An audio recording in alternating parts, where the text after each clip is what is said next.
All right, now you might be asking yourself, how do I access my test? How do I take my tests?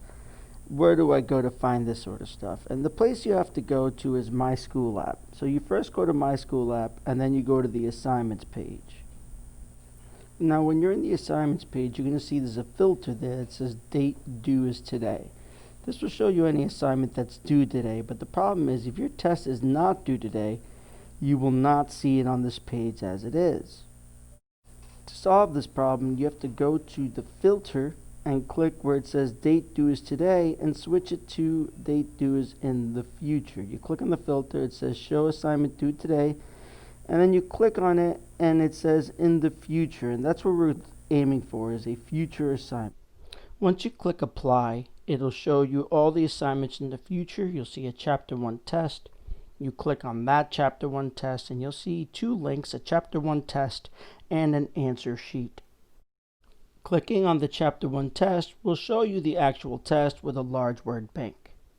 If, let's say, you look at number 1, a community of organisms and their non-living environment, if you believe the answer to number 1 is biology, which it is not, but let's just say you believe that, then you would put A for your answer.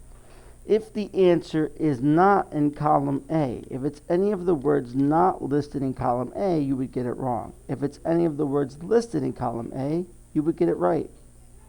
At first, I need everyone to try to answer the questions on their own. Don't look up the questions right away. Try reading and answering the questions as you go. Once you have gone through all of the questions that you've read and you've gone through and you've answered, then you can go ahead and start checking your work to make sure that your answers are in fact correct. Do this for all the questions on the test. So you've answered the questions, you've checked your answers, you know they're right, you're ready to submit.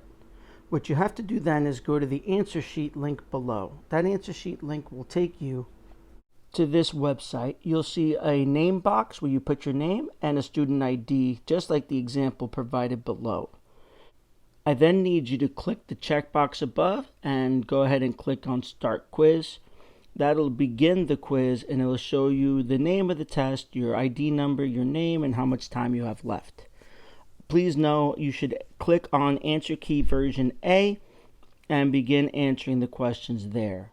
Keep answering the questions until you finish the quiz or test, and at the end you'll see a section that says Review and Submit to Teacher. Go ahead and click on that button. You'll then see a big red sign that says your answer sheet has not yet been submitted. This gives you a chance to review your answers to make sure there's no mistakes. And once you've reviewed your answers and you've gone all the way to the bottom, you can either go back and make edits or submit. Once you submit, you'll actually get a confirmation code as well as a submission with the name, and it'll give you an optical view of what your test would actually look like.